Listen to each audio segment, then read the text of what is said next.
ஆனால் அது ரொம்ப தப்புங்கண்ணே. அது யார் போட்டாங்களோ ரொம்ப தப்பு. அது போஸ்ட் ப்ரொடக்ஷன் ஸ்டூடியோ, அவங்கெல்லாம் அதுக்கு உத்தரவாதம் கொடுக்கணும். காரணம், வந்திருக்கக்கூடிய அந்த 3 நிமிஷம் 4 நிமிஷம் சில இடத்துல முழு படங்கிறாங்க.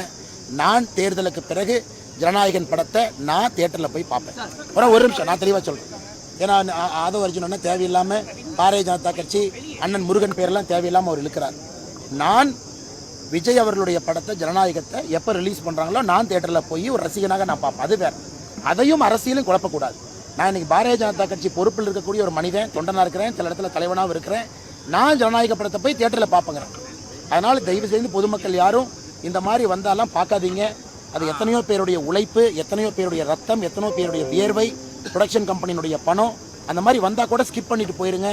யாராவது இந்த வீடியோ அனுப்பிச்சா கூட பார்க்காதீங்க. அதனால் தமிழக வெற்றி கழகம் தேவையில்லாமல் திரு முருகன் அவர்களுடைய பெயரை, மத்திய இணையமைச்சருடைய பெயரை வந்து உள்ளே இழுக்கக்கூடாது. அது அரசியல் அநாகரிகம். நீங்கள் யார் தப்பு பண்ணாங்களோ போலீஸ் கம்ப்ளைண்ட் கொடுத்து அவங்கள உள்ளே கொண்டு வந்து முட்டி தட்டுங்க. அரசியல் லாபத்திற்காக ஏன் தேவையில்லாமல் பாரதிய ஜனதா கட்சி இருக்கிறீங்க? பாரதிய ஜனதா கட்சி இந்தியாவில் எத்தனை இடத்துல அரசியல் பண்ணுறோம்? ஏதாவது ஒரு படத்தை நம்ம பண்ணுறோமா? சிபிஎஃப்சிக்கு எங்களுக்கு என்ன கண்ட்ரோல் இருக்குது? தேவையில்லாமல் ஏன் ஆதவ அர்ஜுன் அவர்களோ தமிழக வெற்றி கழகத்தினுடைய தலைவர்களோ சில பேர் ட்விட்டரில் சொல்லக்கூடிய கருத்தையும் வன்மையாக இந்த நேரத்தில் நான் கண்டிக்கிறேன்.